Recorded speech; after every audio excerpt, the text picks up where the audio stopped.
Bueno, pues buenas noches a todos, Dios les bendiga. Em, estamos, estamos siendo tocados por todo lo que hemos podido estudiar, leer en el libro de Números, amén. ¿Quién puede confirmarlo? ¿Quién dice así es? Este es uno de los libros en los que pocas veces se, se hace énfasis, se estudia, se hacen inclusive hasta devocionales. Normalmente es de los libros que no son muy recurrentes, pero hemos aprendido bastante en lo que llevamos. Y hoy nos toca ver un capítulo muy interesante, uno de los capítulos que de esos que tienen muchas cosas de qué hablar. Así que vamos empezando cuanto antes porque no nos vaya a dar aquí hasta medianoche. Señor, te damos gracias, Padre, por tu palabra. Gracias porque tú eres el que la usa para hablarnos, Señor, porque tú eres el que nos toca. Tú eres, Señor, el que dirige, Señor. Tú eres el que ilumina, Señor. Independientemente de la persona que comparta, Señor, cuando tú nos quieres hablar, tú lo haces, Señor, a nuestro corazón, a nuestra mente, Señor. Así que hoy nos disponemos nuestra vida, disponemos este tiempo, Señor. Te pedimos que tú nos hables, te pedimos que toques nuestro corazón, te pedimos que más allá de recibir hoy una enseñanza, que tú, Señor, por medio de tu palabra, penetres en nuestro corazón y penetres hasta lo más profundo, Señor, para que lo que hoy podamos ver en tu palabra pueda traer un cambio y pueda traer vida a nuestras vidas, en el nombre de Cristo Jesús. Amén. Amén. Bueno, vámonos a Números capítulo 16. Números capítulo 16. Hoy vamos a ver un pasaje que de hecho ahí en el título de sus Biblias aparece como la rebelión de Coré. Más al ratito yo les digo cómo le puse yo a la enseñanza, pero les voy anticipando que realmente nos va a tocar ver esta noche la historia o un pasaje de la historia del pueblo judío que, estando estacionado en el desierto después de varias cosas que han sucedido en las últimas semanas, se han estudiado. Este es uno de los pasajes que causa a veces controversia, uno de los pasajes en los cuales a veces se hace mucha referencia, y a veces inclusive hay hasta cosas que pueden causar un poquito de duda en la lectura, pero vamos a tratar de que el Señor nos guíe para poderlas explicar lo mejor que podamos. Coré, ¿quién fue Coré? Coré es uno de los personajes más recordados en la historia hebrea, y no por haber sido alguien bueno, sino realmente por todo lo contrario. Este personaje en el Nuevo Testamento es mencionado como uno de los 3 personajes más infames en la carta de Judas, ¿sí? Y para que haya pasado este personaje a la posteridad como uno de los 3 personajes más infames de todo el Antiguo Testamento, significa que lo que vamos a ver hoy acerca de esta enseñanza tiene una profundidad más allá de lo que normalmente vemos en el pasaje cuando lo leemos solamente de una forma superficial. Lo que hizo Coré tuvo repercusiones importantísimas en su vida, en su familia, en todo el pueblo e inclusive en la posteridad del pueblo de Israel.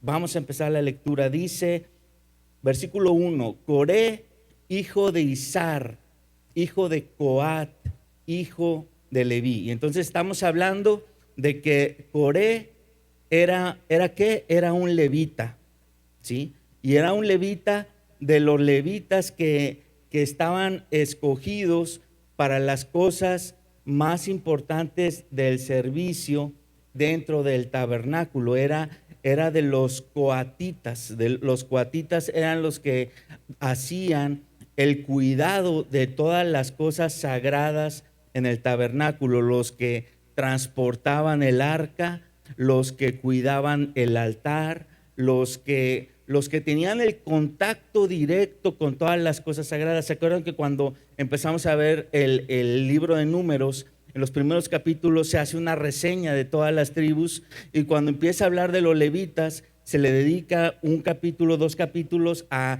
decir qué era lo que iban a hacer los levitas y también al acomodo que iban a tener y todas las responsabilidades que ellos iban a tener bajo su cuidado. Los coatitas eran los que, digamos, que estaban en el centro neurálgico de lo que era la adoración en el tabernáculo. Entonces eran después de Moisés, después de Aarón, los de Coat, los levitas de Coat eran los que tenían acceso más cercano al tabernáculo, y es por eso que este personaje va a ser lo que va a hacer, y ahorita que leamos nos va a causar tanto shock al ver qué es lo que está pasando, ¿no?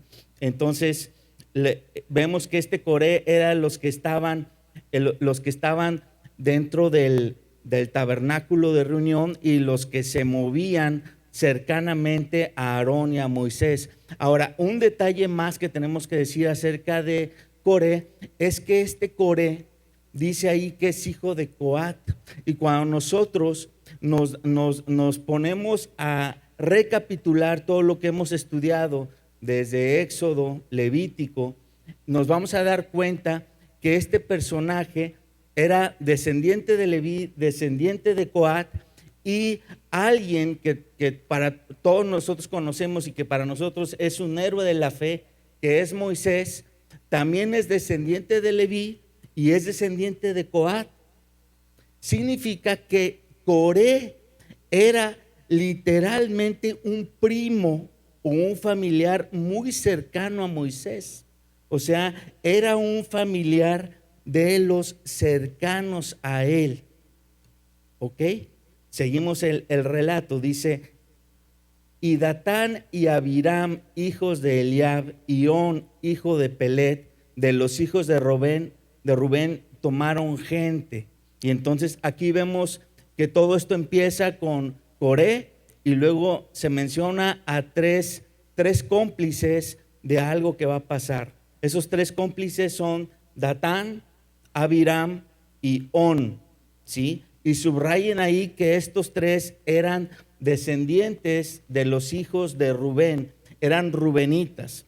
Entonces se está juntando alguien que tiene acceso a la adoración, que tiene un contacto directo con el altar, con lo sagrado, con 3 personajes que son descendientes de Rubén. Y es muy particular que la Biblia mencione de estos 3 rubenitas que se convierten en cómplices de Coré por una razón. Rubén era la tribu que en el sentido estricto, teórico, debió haber sido la tribu principal de Israel, porque Rubén era el primogénito. ¿Se acuerdan? Rubén era el primogénito de Jacob. Pero resulta que cuando nosotros nos vamos a Génesis 49, cuando Jacob está bendiciendo a todos sus hijos, de Rubén, no menciona nada bueno, ¿sí? Vamos a ir tantito a Génesis capítulo 49. Génesis capítulo 49, versículo 3 y 4.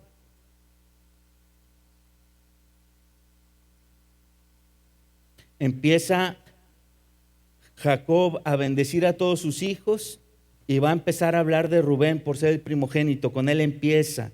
Le dice: Rubén, tú eres mi primogénito, mi fortaleza y el principio de mi vigor, principal en dignidad, principal en poder. Hasta ahí todo va bien. Dice después: impetuoso como las aguas, no serás el principal, por cuanto subiste al lecho de tu padre, entonces te envileciste subiendo a mi estrado. Y entonces Jacob lanza de su boca una palabra que es parte de las bendiciones para todos los hijos, y reconoce en Rubén que él es el primogénito, pero también le dice: tú, por lo que hiciste, vas a ser desechado y no vas a ser el principal. Y durante toda la historia del pueblo de Israel, Rubén nunca fue una tribu ni que tuviera preeminencia militar, ni que tuviera poder, ni que tuviera nada que le hiciera resaltar, porque Rubén cometió un gran pecado. Se acostó con la que era una concubina de su padre, y entonces su padre no lo bendice y lo hace a un lado de todas las bendiciones. Y todo eso, lo que estamos leyendo en Números, que está sucediendo 450 años después de la profecía de Jacob, trae repercusiones. Y regresémonos a Números. En Números empieza a suceder algo que vemos con los rubenitas. Los rubenitas son, hasta para ese momento, empiezan a ver cómo son levantadas y escogidas otras tribus, pero ellos siguen siendo desechados, siguen estando a un lado. Y aquí se junta alguien que tiene en su corazón rebelión con tres personajes que tienen en su corazón otro sentimiento, que es rencor, traumas, ¿no? Entonces, cuando se junta alguien que tiene liderazgo, que tiene influencia, que tiene ciertas características, con otros que tienen rencores, que tienen traumas, que están buscando cómo sobresalir como sea, esto se convierte en la fórmula perfecta para la destrucción. Y sigamos leyendo, dice el versículo 2: y se levantaron todos estos cuatro personajes contra Moisés. ¿Contra quién se levantaron? Contra Moisés. Y entonces, cuando dice se levantaron, significa no nada más que pues, se pusieron de pie nomás, sino que empezaron a tomar acciones contrarias contra Moisés. Dice, y no nada más estos cuatro, sino con 250 varones de los hijos de Israel, príncipes de la congregación, de los del consejo, varones de renombre. Entonces, aquí nos damos cuenta de algo muy particular, que ya para el versículo 2 ya está prefigurando mucho que podemos concluir. Apenas hemos avanzado 2 versículos y ya nos dimos cuenta que hay 4 personas que están empezando a levantarse contra Moisés, pero ellos ya hicieron un trabajo previo. ¿Qué trabajo previo hicieron estas 4 personas? Empezar a mover influencia, empezar a mover con el resto del liderazgo de la congregación, y convencieron a 250 varones. Y aquí dice, de los hijos de Israel, príncipes de la congregación, ¿sí? ¿Quiénes son estos príncipes? Estos príncipes vendrían siendo, ¿se acuerdan que cuando vimos el libro de Éxodo, el suegro de Moisés le recomienda, le da un consejo a Moisés de que escoja varones, ¿sí? Y que esos varones sean puestos sobre decenas, sobre centenas, etcétera. Entonces, ya para ese momento, para Números, ya está estructurado el pueblo de alguna forma, ya está organizado, y los líderes principales vendrían a ser personas que eran reconocidas por el resto del pueblo, porque eran alguien que uno diría, es alguien que es buena persona, es alguien que conoce de Dios, es alguien que sabe la palabra, es alguien en quien podemos confiar. Wow.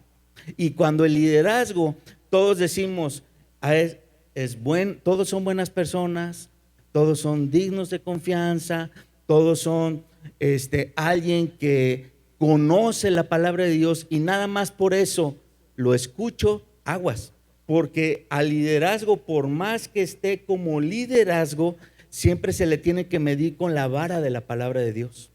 La vara de la palabra de Dios es la que pone el límite de lo que es real y lo que no es real. Ahorita vamos a verlo en el relato. Pero estos personajes en algún momento, después de estar guiando al pueblo por varios meses, ellos empezaron a decir, oye, pues sí es cierto, pues si nosotros somos 250 contra uno, si esto fuera democracia y si hacemos elecciones, ¿quién gana? Al que nosotros queramos poner, ¿no? Como que Coré nos cae mejor que Moisés. ¿Por qué? Pues porque Coré viene y nos dice que si por él fuera, no comeríamos nada más maná. Él oraría a Dios y nos daría otras cosas. Nos daría un menú diferente todos los días. Y Coré viene y nos dice que si por él fuera, no tendríamos que estar cuidando que el Sabbat y que los mandamientos más rigurosos, ¿no? Sino que cada quien haga lo que quiere cuando puede, ¿no? Y entonces imagínense cómo se va metiendo la cosa cuando alguien quiere liderazgo y que va convenciendo a otros que en su corazón también quieren lo mismo. Y entonces el pueblo se va contaminando, porque ¿cómo pudiera una persona convencer a tres si esos tres no están de acuerdo con ese? No se puede. ¿Cómo podrían convencer 4 personas a 250 si esos 250 no están de acuerdo con los 4? No se puede. Traten ustedes de hacerlo en su casa con su familia. De repente, para salir a comer a un lugar, somos 4, somos 5, los que sean en casa, no nos ponemos de acuerdo a veces. Imagínense ponerse de acuerdo 254 personas para hacer algo. No, todos querían eso. Entonces todos querían ir contra Moisés, todos querían ir contra Aarón y terminan haciéndolo. Pero es relevante decir que estos personajes se supone que habían sido puestos para aconsejar al pueblo, porque dice los del consejo, estaban puestos para aconsejar. Alguien que está puesto para aconsejar tiene que tener muy claro lo que es bueno y lo que no es bueno. No puedes ir y simplemente aconsejar lo que todos dicen. 100 mexicanos dijeron que mejor quitemos a Moisés. Somos 250, somos más de 100, pues lo quitamos. No, no se trata de eso. Nunca se trató de eso. Dar el consejo sabio siempre debió haber sido a partir de la palabra, a partir de lo que decían los mandamientos, ¿sí? Ahora, estos personajes, al haber sido escogidos y al haber sido de renombre, se supone que eran maduros, se supone que eran gente que no eran como que agárrate 3 chavos o agárrate 250 chavos, no, era gente que se supone que tenía la madurez, pero vemos que a veces la madurez que ven nuestros ojos no necesariamente es la madurez que tiene la persona en el corazón. Alguien puede tener un físico de madurez, canas de madurez, pero en su corazón hay inmadurez, ¿sí? O en su corazón hay cosas que lo desvían de los conceptos que puedan ser conceptos de Dios. Y entonces todos estos personajes dice, versículo 3, se juntaron contra Moisés y Aarón. Y entonces aquí vemos que la cosa no es nada más con Moisés, también es con Aarón. O sea, no era algo personal contra Moy, ¿no? Es también contra su hermano, ¿sí? Y repito, Coré, al ser un primo lejano de ambos o un primo cercano, él dice, pues si Moisés y Aarón son como de la familia, a Moisés no lo conocí, pero ese Aarón, yo fui a la misma escuela, yo era el inteligente, él siempre fue burro. ¿Cómo puede ser que él sea el sacerdote? ¿Cómo puede ser que Moisés, tartamudo y como habla, esté ahí hablando? Yo soy mejor que ellos, soy del mismo linaje, tengo el mismo derecho. Entonces, Coré se asume al mismo nivel y no se da cuenta que Dios nunca escogió a Moisés por lo que era Moisés. Dios nunca escogió a Aarón por quien era Aarón. Nunca fueron escogidos, ni nunca fueron llamados por lo que ellos eran. Nunca. Y entonces dice este versículo que se juntaron contra ellos dos y les dijeron: basta ya de vosotros. Esta frase en hebreo literalmente dice: estamos hartos de ustedes, nos tienen hasta acá. ¿Sí? Es lo que literalmente significa en hebreo: basta ya de ustedes. Dice: porque toda la congregación, todos ellos son santos, y en medio de ellos está Jehová. Fíjense cuál es el argumento de Coré y el argumento de los que están con Coré. Moisés, Aarón, según ustedes son los santos, pero quiero decirles que todo este pueblo que está aquí unido son santos y son hijos de Dios. Y todo el pueblo que está atrás, hagan de cuenta como si fuera un mitin. Entonces estamos frente a un líder que le dice al pueblo lo que ellos quieren escuchar. ¿Cuál es la respuesta del pueblo y los que están de acuerdo con él? Bravo, ese es el que queremos como líder, el que nos diga que somos santos. No queremos a alguien que nos esté diciendo como Moisés que hagamos las cosas que debamos hacer. No queremos a alguien de líder que nos esté diciendo lo que estamos haciendo mal. No, queremos a alguien que nos diga que somos santos, que somos buenos, que somos victoriosos, que somos los adecuados, que somos el pueblo de Dios. Pues sí lo eran, pero la mayoría de las veces no se comportaban así. Es la realidad. Y entonces el argumento de ellos es, al final rematan diciendo: ¿por qué pues ustedes se levantan sobre la congregación de Jehová? O sea, el argumento es: ustedes se pusieron, no los puso Dios. Todo lo que ustedes hacen no es que Dios lo quiera hacer, ustedes lo hacen. No es Dios el que lo dice, no es Dios el que lo pide, no es Dios el que está atrás de ustedes. Lo que ustedes vienen a decirnos sale de ustedes. Ese es el argumento de todos ellos, y por eso dicen: estamos hartos. Estamos hartos, y nosotros tenemos algo mejor para el pueblo. Nosotros somos más buenos que ustedes. Nosotros somos más buenos. Inclusive nosotros podemos hacer que Dios haga algo mejor. Qué fuerte está eso. Qué fuerte está eso. ¿Ya no estamos dando cuenta de algo? Lo que está rechazando Coré y todos los que están con Coré al momento de señalar a Moisés y de señalar a su hermano Aarón, están atentando contra dos cosas. Moisés representaba la palabra de Dios. Moisés representaba la palabra de Dios. Entonces, cuando Coré dice: no te queremos, lo que están diciendo es: no quiero escuchar más la palabra de Dios. Y cuando Coré dice: no te queremos a ti, Aarón, Aarón representaba el sacerdocio.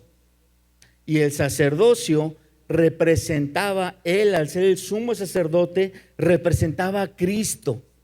Lo que está diciendo Coré de fondo es: no queremos a nadie que funja como sumo sacerdote. No necesito nadie que haga un sacrificio por mí. No necesito nadie que me haga limpio. Yo soy limpio por mí mismo. Esto está muy fuerte. Muy fuerte, porque cuando alguien desecha la palabra de Dios y cuando alguien desecha lo que Dios pone en medio para limpiarte, que es el sacrificio, y que eso tenía que ver con Cristo. Y cuando eso es desechado, ¿qué otra cosa te puede limpiar? ¿Qué otra cosa? ¿A qué te atienes? Estás desechando a Dios. Estás desechando a Dios. Y ellos lo saben. Coré lo sabe. Esto es lo más impresionante de Coré, es que él lo sabe. Él no está cometiendo un pecado como que, ay, yo no sabía.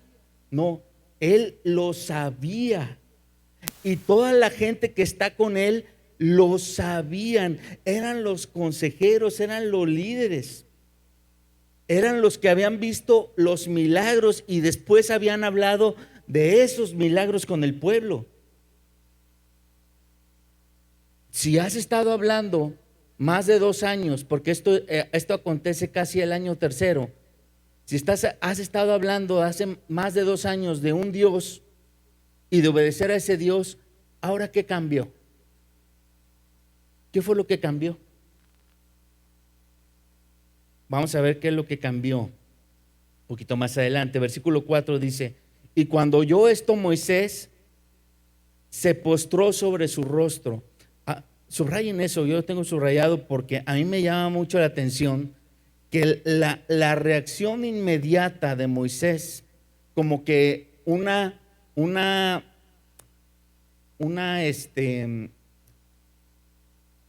acto reflejo, o sea, lo primero que le pasa por la mente hacer, de hecho sin pensarlo, es postrarse.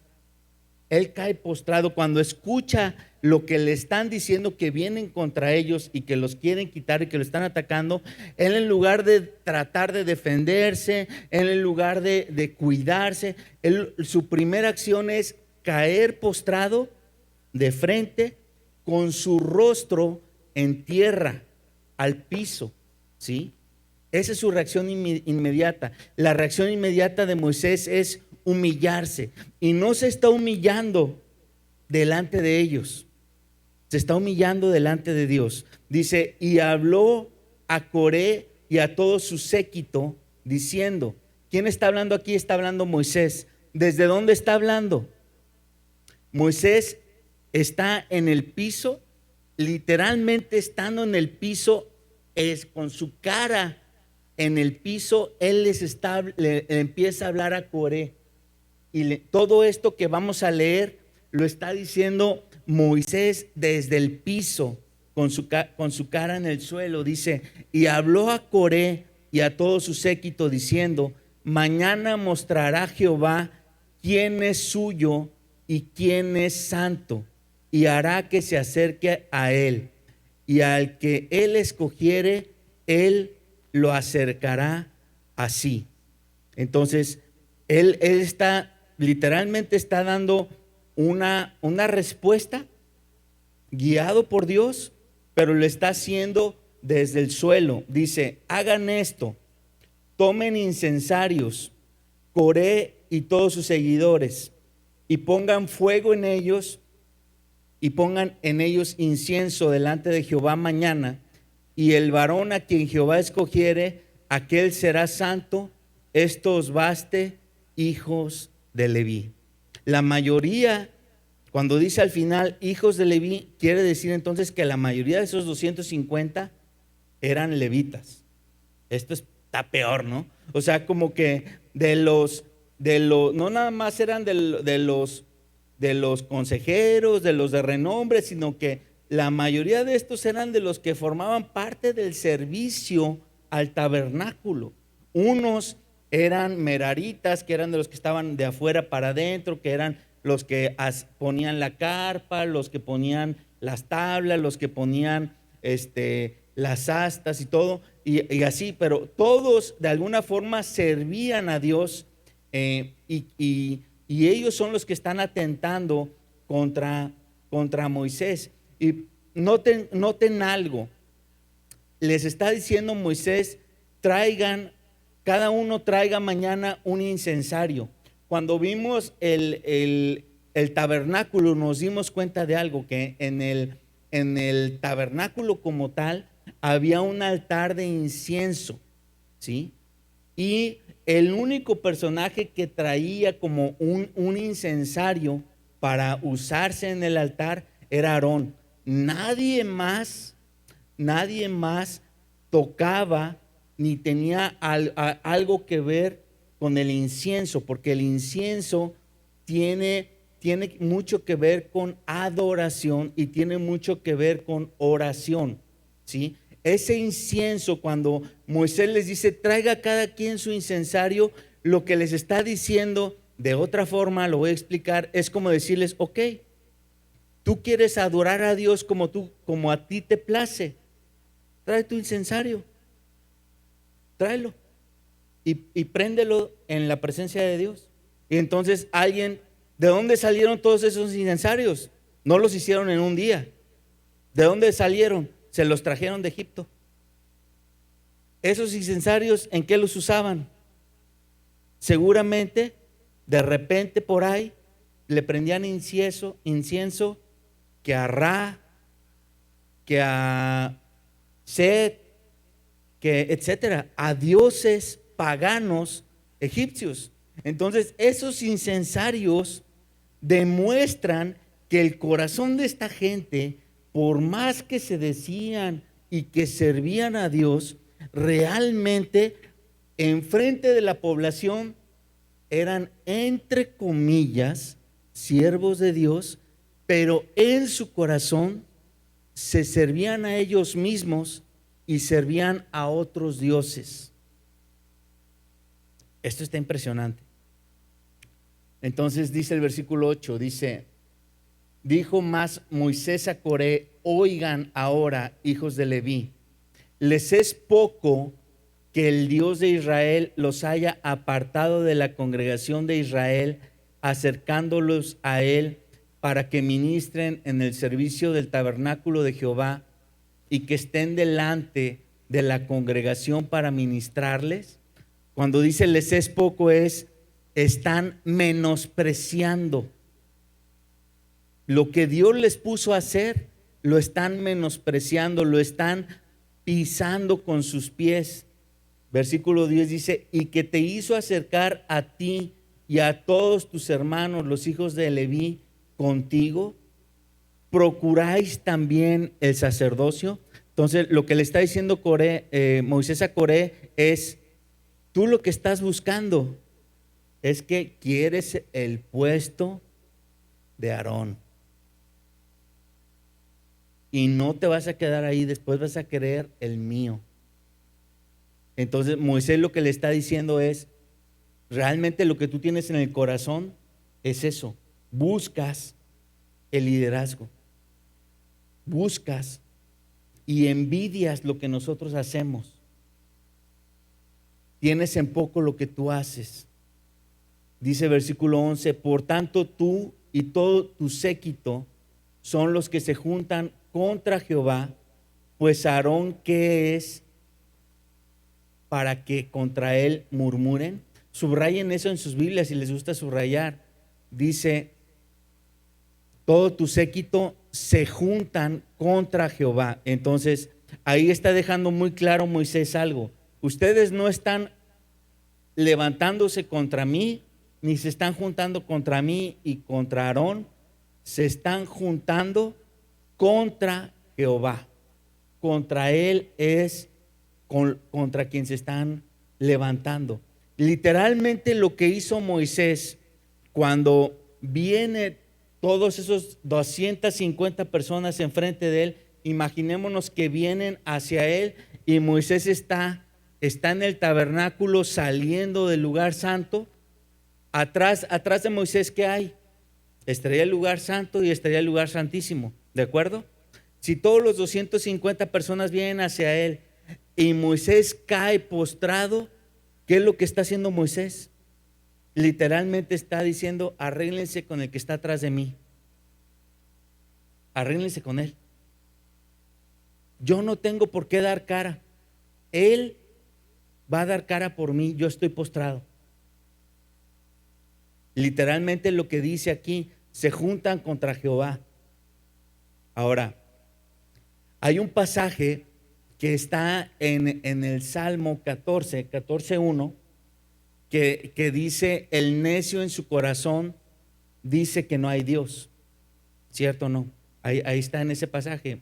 Y realmente lo que está diciendo Coré en su forma de actuar y con lo que él está diciendo tanto explícitamente como implícitamente, es algo que hay en su corazón.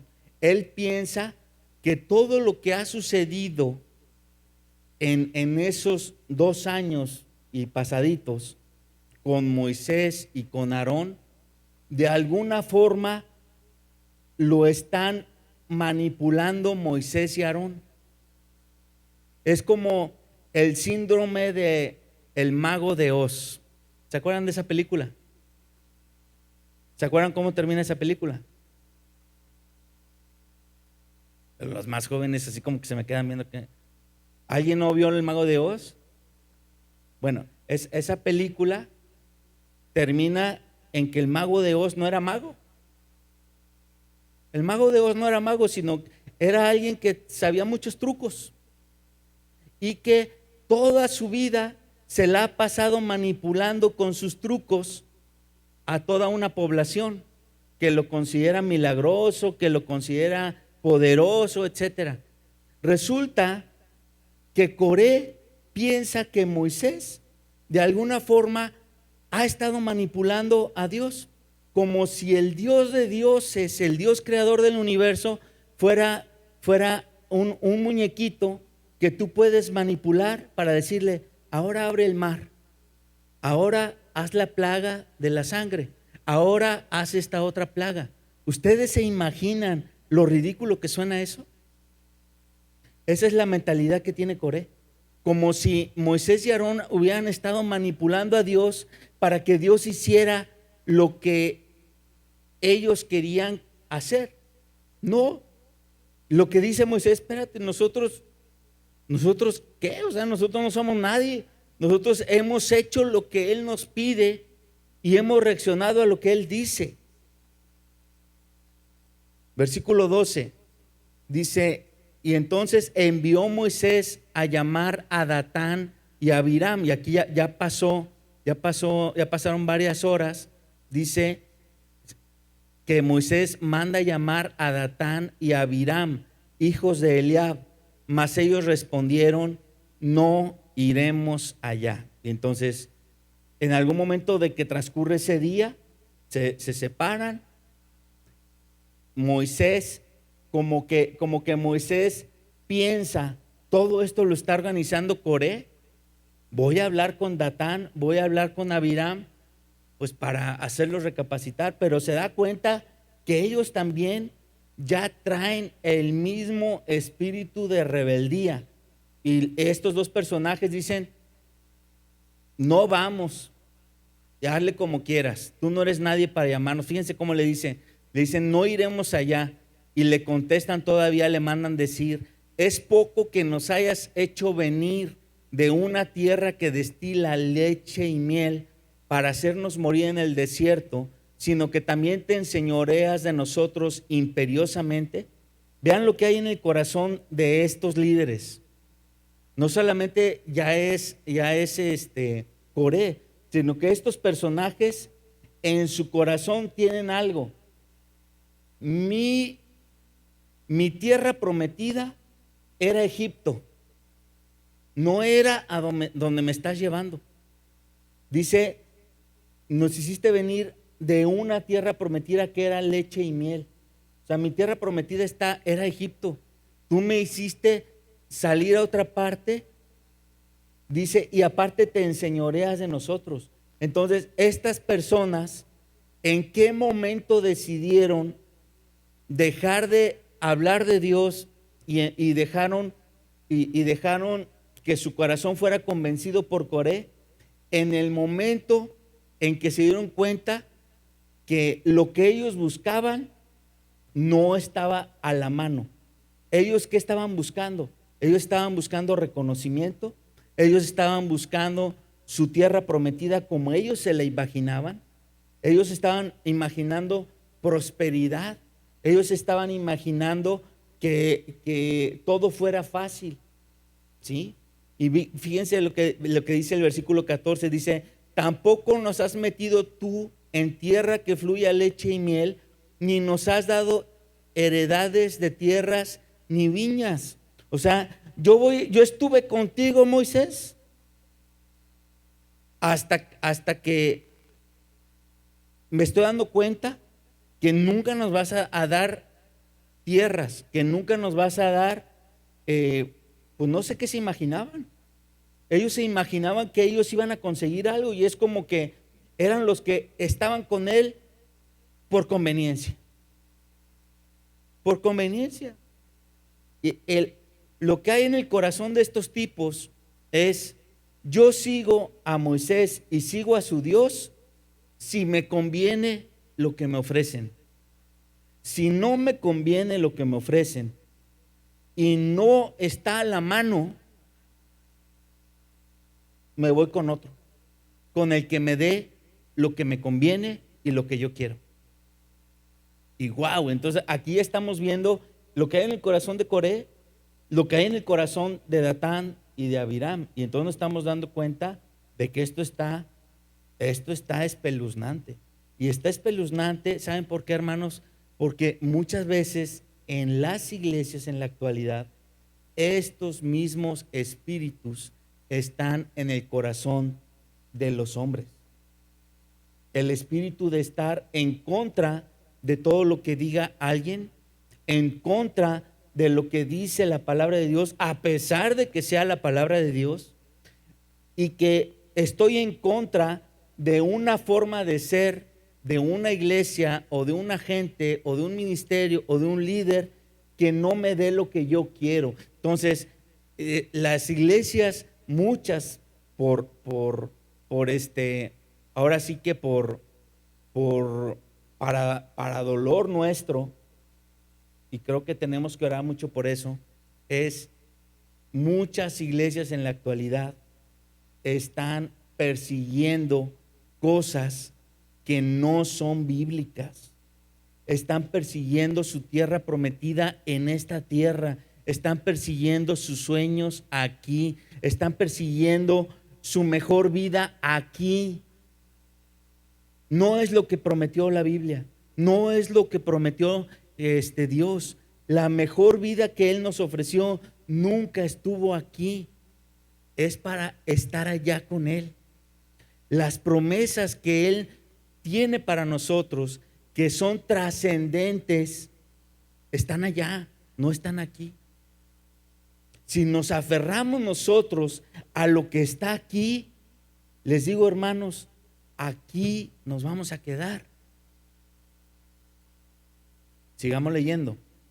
Dice, entonces Moisés se enojó en gran manera. Ahora sí, se le subió el homoy. Dice, y dijo a Jehová, no mires a su ofrenda, ni aún un asno he tomado de ellos, ni a ninguno de ellos he hecho mal. Después dijo Moisés a Coré, tú y todo tu séquito, pónganse mañana delante de Jehová, tú y ellos y Aarón. Y entonces de repente vemos aquí como que él está ya empezándoles a decir a todos lo que va a pasar al día siguiente, y de repente y dice, y tú también, Aarón, tú te vas a poner ahí en medio de ellos, ¿sí? Todos ellos se creen santos, ok, vamos a ver qué es lo que pasa mañana, y tú, Aarón, vas a estar en medio de ellos. Ahora, es bien impresionante que alguien como Coré, alguien como Datán, como Abiram, digan, todos son santos, y todo el pueblo, sí, todos somos santos.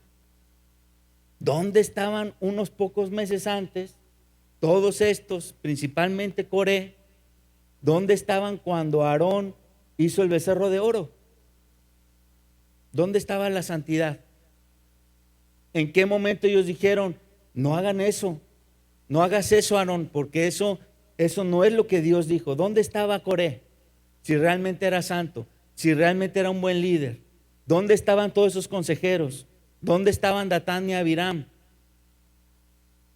¿Saben dónde estaban? Estaban en el punchis de la fiesta. Ahí estaban igual de contaminados que todo el pueblo. Entonces, en lo que ellos llaman santidad es su mundanalidad y aguas con decir lo que yo considero santo es lo que veo en el espejo. Así como soy, estoy bien. No necesito cambiar, no necesito mejorar. Así como soy, estoy perfecto. Aguas con ese corazón. Porque cuando el Hijo de Dios tiene ese corazón, no hay cambio, no hay oportunidad. Porque el que tiene ese corazón de soberbia nunca se va a humillar. Nunca se va a humillar. Y al que no se humilla, nunca va a ser levantado. ¿Sí o no? Nunca va a ser perdonado. La palabra de Dios dice que al que se acerca a Dios con un corazón contrito y humillado, es aquel que Dios recibe. Si tú dices, Dios me tiene que recibir como soy, porque yo me considero bueno, aguas. Versículo 17. Y entonces dice, tomen cada uno su incensario y pongan incienso en ellos y acérquense delante de Jehová, cada uno con su incensario. 250 incensarios, tú también y Aarón, cada uno con su incensario. Y repito, de repente están los 250, está Coré, está Datán Abiram, y está en medio de ellos Aarón. Y de repente Aarón así como que voltea a ver a Moisés, ¿y a mí por qué me pones en medio de ellos? Vamos a ver por qué. Dice el versículo 18, obviamente aquí ya pasó el día que dijeron que iba a pasar. Dice, y tomó cada uno su incensario y pusieron en ellos fuego y echaron en ellos incienso y se pusieron a la puerta del tabernáculo de reunión con Moisés y Aarón. Ya Coré había hecho juntar contra ellos toda la congregación. Repito, la mentalidad de Coré es, somos mayoría. Fíjense, si Dios quiere tener pueblo, que se ponga de nuestro lado. Fíjense el corazón que tiene Coré. Si Dios quiere tener pueblo, que se ponga de nuestro lado. Entonces dice, ya juntó a toda la congregación a la puerta del tabernáculo de reunión. Dice, y entonces la gloria de Jehová apareció a toda la congregación. Este pasaje a mí me impresiona porque entonces me demuestra que la gloria de Dios no nada más baja cuando todo está bien. La gloria de Dios aquí está bajando porque va a pasar algo. Y está bajando en un momento en que todo está caliente, en que hay una situación muy fuerte de rebeldía, y la gloria de Dios baja. Dice, y Jehová habló a Moisés y a Aarón diciendo, apártense de entre esta congregación y los consumiré en un momento. Imagínate si tú fueras de los que está con Coré y de repente ves que baja la nube, se empieza a salir fuego del tabernáculo y luego la voz de Dios dice directamente a Moisés y a Aarón, apártense de ellos, háganse un ladito porque algo va a pasar aquí. Dice, los consumiré en un momento. ¿Qué es lo que hacen Aarón y Moisés? Aarón y Moisés tienen un corazón adecuado, porque el corazón adecuado es la respuesta que van a tener, a lo mejor no la que tendríamos nosotros. Tal vez nosotros hubiéramos dicho, sí, consúmelos porque ve lo que me dijeron, consúmelos porque ve lo que me hicieron. Y no nomás a ellos, sino al otro pelado también que no está aquí con los 250, pero que también me cae mal. Así somos nosotros. Pero Moisés y Aarón ya habían pasado por experiencias.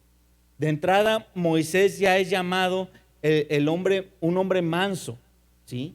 Y habiendo estado tanto tiempo en la presencia de Dios, Dios ya ha tratado con él. Pero Aarón tiene otra experiencia.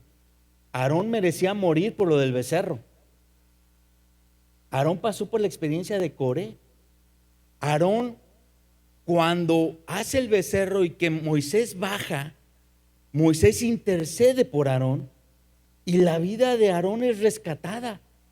Entonces Moisés ahora está diciendo, esto yo ya lo viví y ahora soy mencionado como alguien rescatado, no como alguien a quien va a caer juicio. Wow.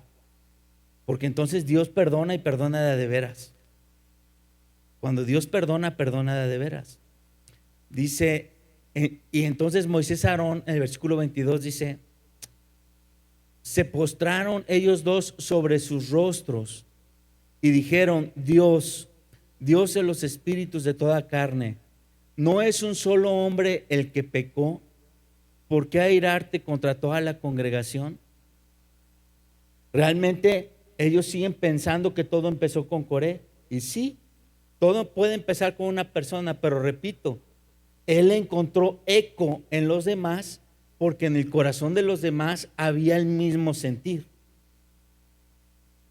Entonces, si Dios hubiera consumido a toda la congregación, hubiera sido justo, porque en toda la congregación ya había algo, pero ellos interceden. Dice, y entonces Jehová habló a Moisés diciendo, habla a la congregación y diles, apártense de alrededor de la tienda de Coré, Datán y Abiram. Y aquí hay algo que resaltar. Cuando vimos cómo se acomodaba el pueblo cuando dejaba de moverse, que se asentaba la nube y luego montaban el tabernáculo, y alrededor del tabernáculo se acomodaban todas las casas, bueno, no eran casas, eran las tiendas de cada uno de los levitas que estaban alrededor del tabernáculo. También vimos que alrededor de los levitas estaban las 12 tribus, ¿se acuerdan? Y entonces en el lado sur, donde estarían los de Coré, estarían, después de los levitas de Coré, estarían los de Rubén, estarían los rubenitas.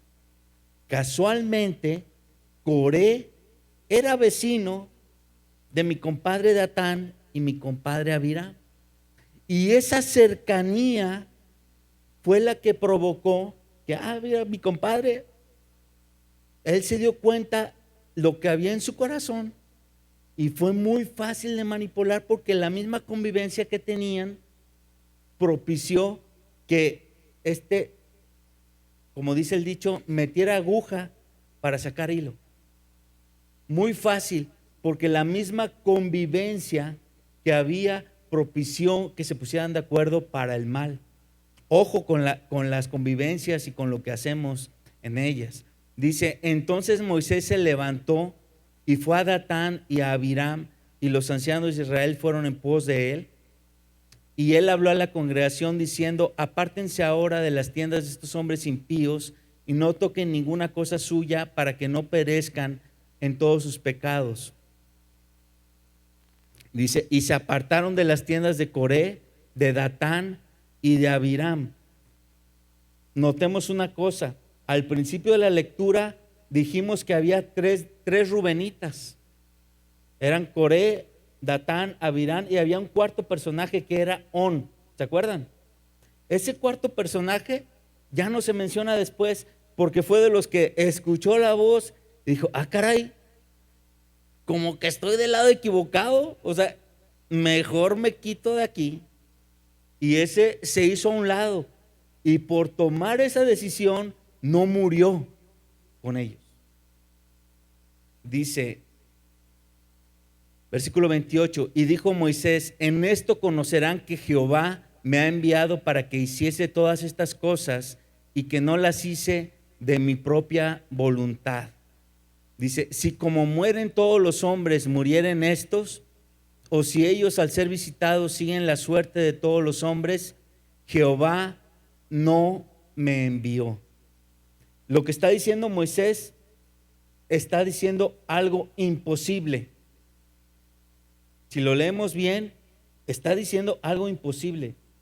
Todos los hombres mueren, casi todos los hombres mueren de la misma forma, o por enfermedad o por vejez, pero dice, si estos hombres mueren de la misma forma que todos los hombres, yo no he sido mandado por Dios, pero dice, mas si Jehová hiciere algo nuevo y la tierra abriere su boca y los tragare con todas sus cosas y descendieren vivos al Seol, entonces conocerán que estos hombres irritaron a Jehová.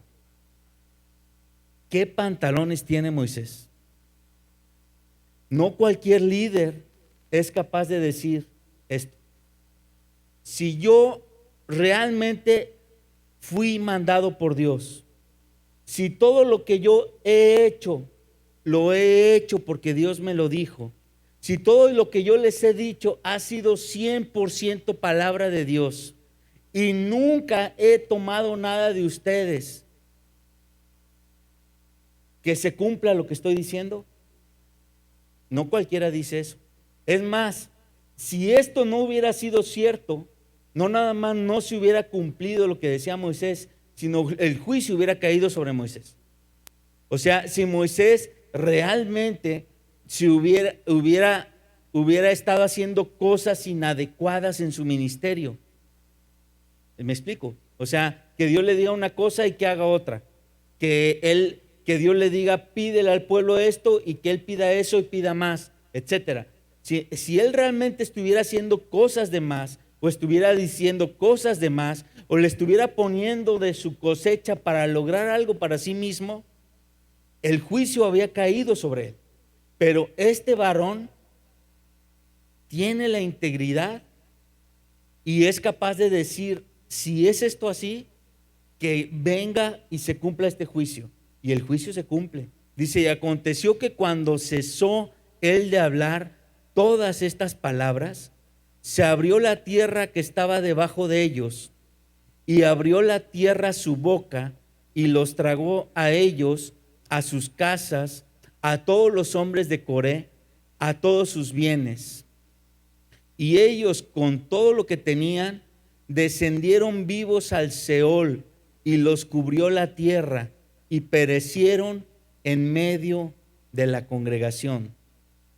Trágame tierra, ¿no? Literalmente. Y lo que pasa en ese momento, algunos estudiosos dicen, no, pues que un terremoto y que de repente la tierra se abrió. Eso sería imposible que sucediera por casualidad. Imposible. Imposible que por casualidad un terremoto sucediera y se llevara solamente a los de Coré, solamente a Datán y a Abirán, y solamente a sus familias y a los otros 250. Imposible que solamente fuera por un terremoto que pasara eso y se llevara exclusivamente a esas personas. Es juicio de Dios. Y el juicio de Dios abre la tierra y dice, descendieron vivos al Seol. O sea, no es que se abrió una zanja y que la zanja era como de 20 metros, 30 metros, 50 metros. No, la tierra se abrió hasta el punto que si te pusieras en la orilla no hubieras podido ver qué había en el fondo. Dice, vivos al Seol, descendieron vivos al Seol. Seol en hebreo significa lugar de los muertos. En otros pasajes es traducido como infernus o infierno. Ya después hablaremos de eso en otro pasaje, en otro momento, pero realmente aquí está pasando algo. Y esta es la enseñanza de fondo. Cuando tú desechas la palabra de Dios y lo que dice, cuando tú desechas a Cristo y su sacrificio, directito al infierno, compañero. No hay otra cosa. ¿Qué más te espera si estás desechando lo que Dios ofrece para salvarte? Alguien dirá,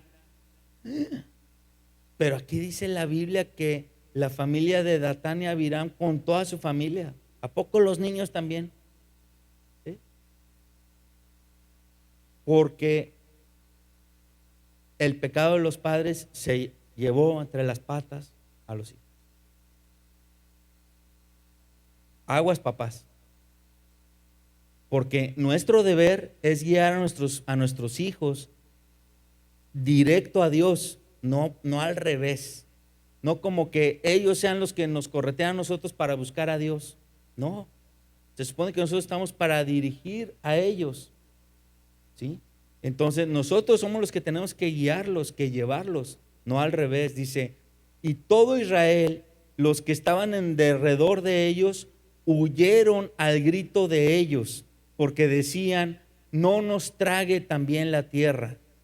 También salió fuego delante de Jehová y consumió a los 250 hombres que ofrecían el incienso. Entonces, cuando se abre la tierra, a quienes se lleva son a Corea, a Datán y a Abirán, a sus familias, con todo lo que tenían, y los que estaban con sus 250 incensarios, de repente cae fuego, los consume a ellos y consume los incensarios. ¡Puf! Como si hubiera sido Sodoma y Gomorra enfocado en 250 personas. Y el incienso se quemó y olió rico. Adoración a Dios. Dice, entonces Jehová habló a Moisés diciendo, di a Eleazar, hijo del sacerdote Aarón, que tome los incensarios de en medio del incendio y derrame más allá del fuego, porque son santificados los incensarios de estos que pecaron contra sus almas. Ahora sí, ya todo eso es santo. ¿Cuándo es santo? ¿Cuándo alguien es santo? Alguien es santo cuando es capaz de ponerse delante del Señor, porque Dios es fuego consumidor, y pasar la prueba. Ahora, ningún hombre por sí mismo tiene esa santidad. Cuando nosotros como hijos de Dios, ahora que ya lo conocemos y lo hemos aceptado, podemos decir y entrar al lugar santísimo delante de ese fuego consumidor, no estoy entrando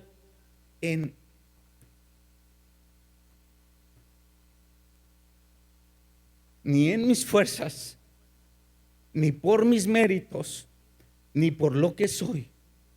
Estoy entrando porque el rostro de Jesús ya me cubrió. Su gracia y su sangre fueron derramadas y me cubren. Y esa sangre me hace limpio. Y entonces ese fuego que ahora está delante de mí, para mí no me quema, pero es por Él, porque esa sangre me cubre. Y ese fuego para mí es calor protector, no es algo que consuma. Esto no lo entendieron Coré, ni Datán, ni Abirán. Quien sí lo sabía era Moisés,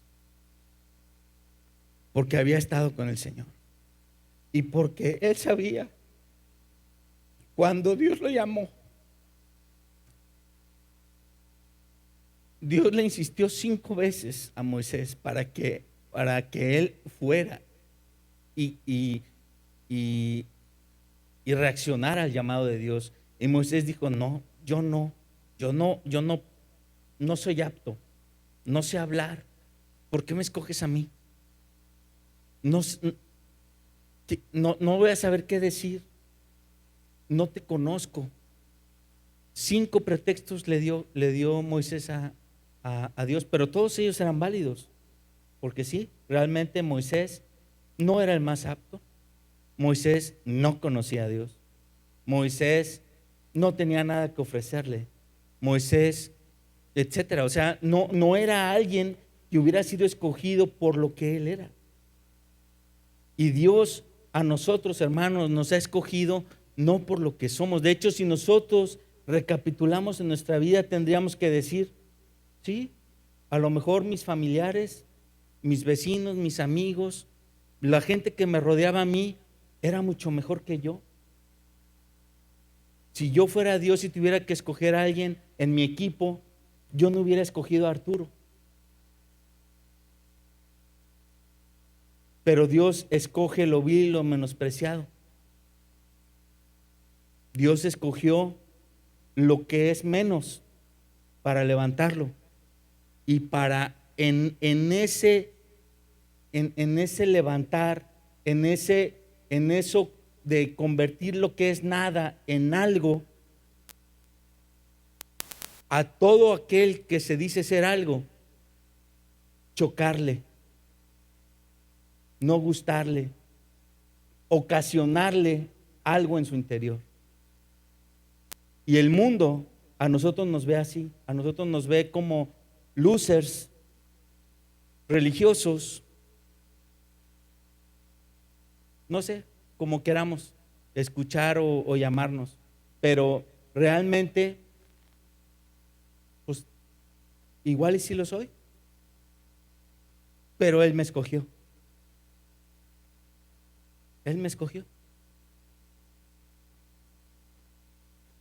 Y seré loser, pero estoy ahora en el equipo de los ganadores y no por mí. Y soy pecador, pero estoy en el equipo de los santos y no por mí. Y era una basura, pero ahora tengo acceso a su mesa, tengo acceso a su presencia, no por mí, sino por Él.